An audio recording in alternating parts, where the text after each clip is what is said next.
Now, Miss Bancroft, I would like to talk to you about how you claimed you were entrapped by the Midland State Police Department. I would like to start with the March 31st conversation. The purpose of this conversation was for you to submit your proposal, correct? Yes, it was. I thought this would help speed along the process. And in this meeting, Mickey Keenan asked you what you were willing to do to make this happen. And then you responded, whatever it takes. Is that correct? Yes, I thought I could add a few more things to my proposal and make it better. Now, Mickey Keenan also asked you in this same meeting that people needed to be made happy, correct? Yes, he did. But he never specified who needed to be made happy.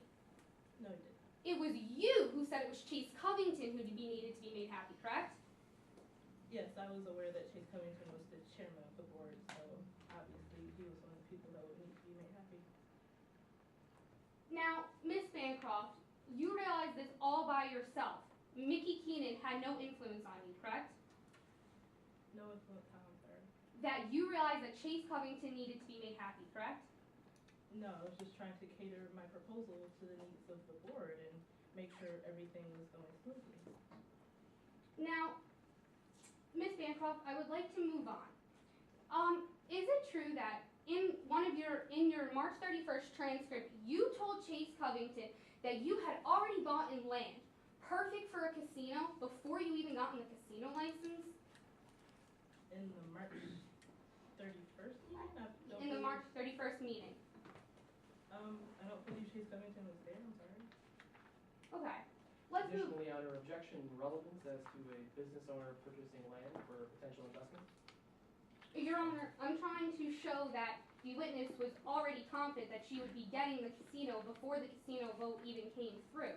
Therefore, her purchasing a large plot of land perfect for a casino shows that she had already been confident that she'd be getting this casino. Response?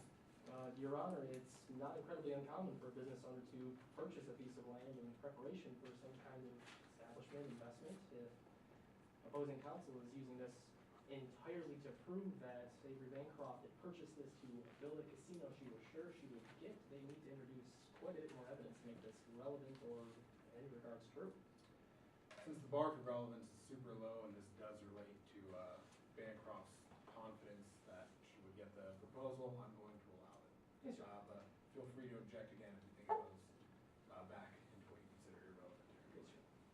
Now, I would like to move on to an April 13th meeting.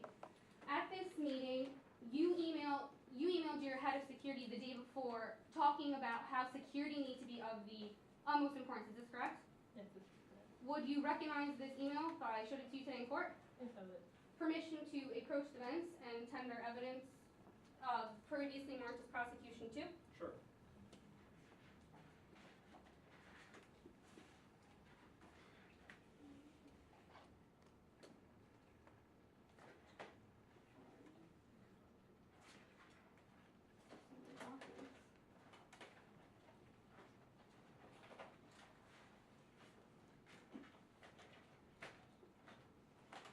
What are you looking for? The email from Bancroft to Corey.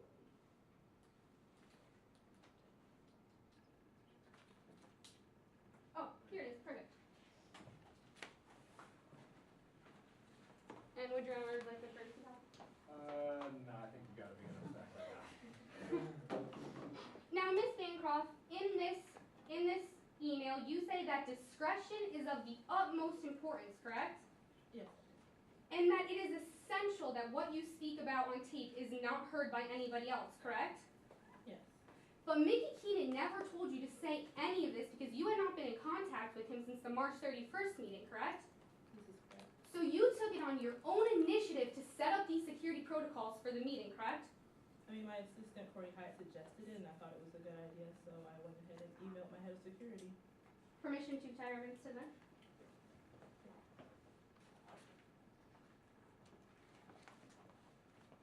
Now, Ms. Bancroft, do you remember being on a phone call with Chase Covington on April 16th? Yes, I do. Would you recognize a transcript of this conversation if I showed it to you in court? I believe so, yes.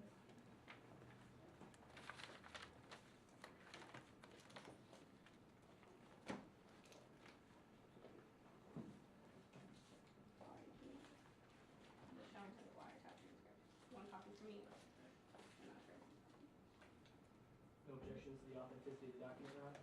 Would you like a courtesy copy or? Sure. we'll Okay. do that. Thanks. I'm now approaching the witness.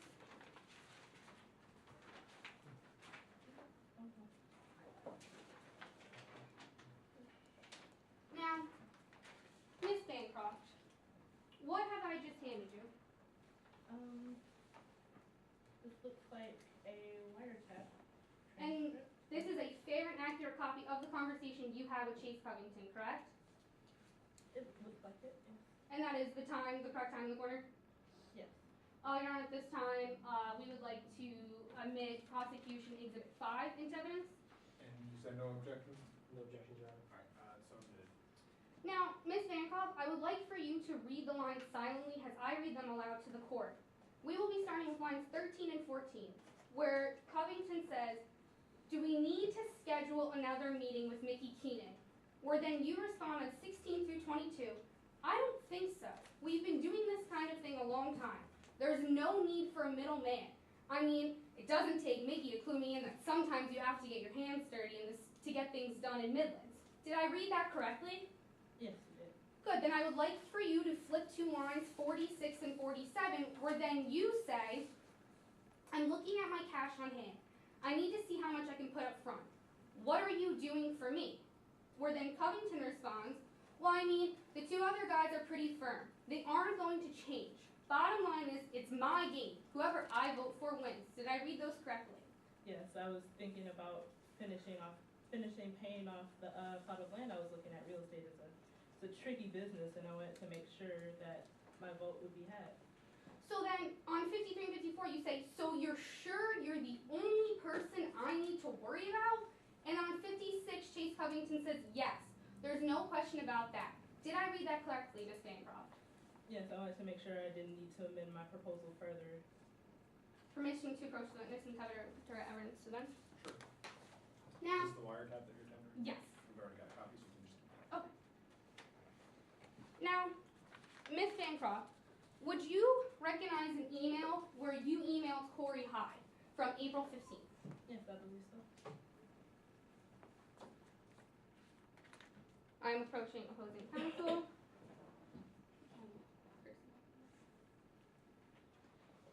Courtesy copy for the bench. Now, Ms. Bancroft, is this an email between you and your assistant Corey Hyde? Yes, it is. And this appears to be a fair and accurate copy of the email that was sent. Yes, it is. Your Honor, at this time, we would like to move prosecution exhibit 6 into evidence. Any objection? I would object to hearsay as to any statements that are not of the defendant. Response? In regards to Corey Hyde's statements, under Rule 8036, regularly conducted business activity, this is a regularly conducted business activity. Earlier in the trial, we heard Corey Hyde testify and say that they are always exchanging emails, that it's his job to basically do anything Avery Bancroft needs to, always be listening to emails. Exchanging emails is something they did on a daily basis, therefore this is regularly business conducted, and it is hearsay, but it is admissible. Response to that? Your Honor, the regularly conducted exception to Rule 803 does not give two individuals another license to put both of their statements in. Just because one was an assistant and one was the boss doesn't mean every single thing they've ever said to each other is regularly conducted business. I'll let you respond to that. Yes, on those grounds, Your Honor. That is true, however, regular business conducted activity is them exchanging emails. Not so much what's in the email itself, but the fact that they do exchange emails all the time. Therefore, this is his job to answer emails and receive emails from his boss. Therefore, it is regular business conducted. I'll let you respond one more time then. Your Honor, once again, I have to reiterate that any communications between the two would not constitute regularly conducted business. Now, if they were discussing, say, meetings that occur on an annual basis, if they were discussing something that is regularly conducted business, then the exception would be valid. But just any two statements, any two emails between the two does not fall within that exception. We're going to sustain objection. I'm approaching the witness. Oh, actually, Your Honor, I would then like to redact the statements of Corey Hyde and only use the statements of Avery Bancroft. Defense, are you fine with that? Yes. Who will be redacting? Hyde? Yes. Okay, Hyde will be constructively redacted. Now, Ms. Bancroft, in this email, you say to Corey Hyde, are you sure you're okay, are you sure we're okay with Keenan coming? And this is the same Mickey Keenan you claimed entrapped you. You wanted to know if it was okay that he came to a meeting? Well, I was being sure that, well, obviously Keenan made me nervous and uncomfortable, so I thought maybe Corey Hyde would agree with me, but obviously not. I'm now tendering evidence to the bench. Now, Ms. Bancroft, you also emailed Chase Covington with sort of similar concerns. Would you recognize that email if I showed it to you today in court? Yes, I believe so. I'm approaching opposing counsel.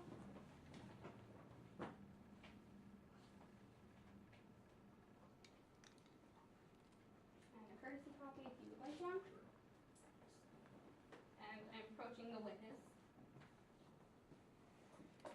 Now, Ms. Bancroft, is this a fair and accurate? This is a fair and accurate copy of the email that you sent to Chase Covington, correct?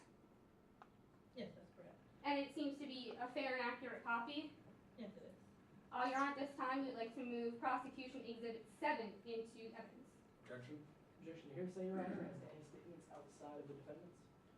Is this relating back to the objections made at the beginning of the trial? Yes, Your Honor. Okay, we'll conditionally admit them now and then raise it again at the end of the trial. Yes, Your Honor. Now, Ms. Bancroft, in this email, you say to Chase Covington, but do we really need Keenan for this, correct? That's correct. As I said before, he was making me very uncomfortable. And once again, this is the same Mickey Keenan you claimed entrapped you? You wanted to know if you needed him for this? Yes, I was honestly looking for an excuse to have him not be around so we could get things done. Permission to have our evidence to the bench. Now, Ms. Bancroft, were you sitting in the whole entire trial today? Yes, I was. So you heard when your executive assistant, Corey Hyde, took the stand then, correct? Yes, I did. And you heard when Corey Hyde told the court that you said to him, but we never needed your auditor friend anyway, correct? That's correct. And your auditor friend refers to Mickey Keenan, correct? Yes. And one last time, Ms. Bancroft, this is the same Mickey Keenan you're claiming entrapped you? It is. But did Mickey Keenan ever specifically say to you that you needed to bribe Chase Covington in order to get a casino license? He didn't need to. He made it very clear without saying the exact words. But did he ever say the words to you? No, he did not. No further questions. Redirect? Your Honor, at this time, we have no redirect, but I'd like to renew my objection to hearsay as to all of the statements of Chase Covington throughout this trial. Okay, response?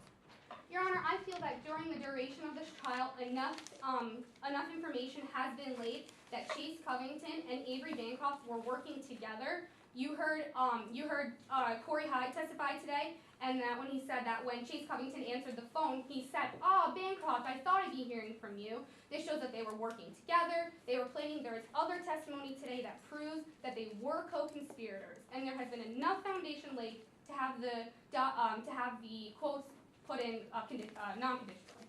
Did any of your witnesses testify that the March 31st and the April 13th meetings happened? Not to the best of my recollection, Your Honor. Did you get it out of any of them on cross-examination? That, I'm sorry, what happened? That the March 31st and April 13th meetings. Yes, the March 31st meeting was brought up. I think they admitted the transcript from the March 31st meeting actually on their side. Okay, I'm going to overrule the objection and all of Chase Covington's statements will come in under that code. Do you rest your case in chief then? That was it? Yes, Your Honor. At this time, we rest our case in chief. All right, 5 or 10 minutes, what do you guys want? Preferably 10, I think we have enough time. All right, yep, sounds good. And could I have a tree?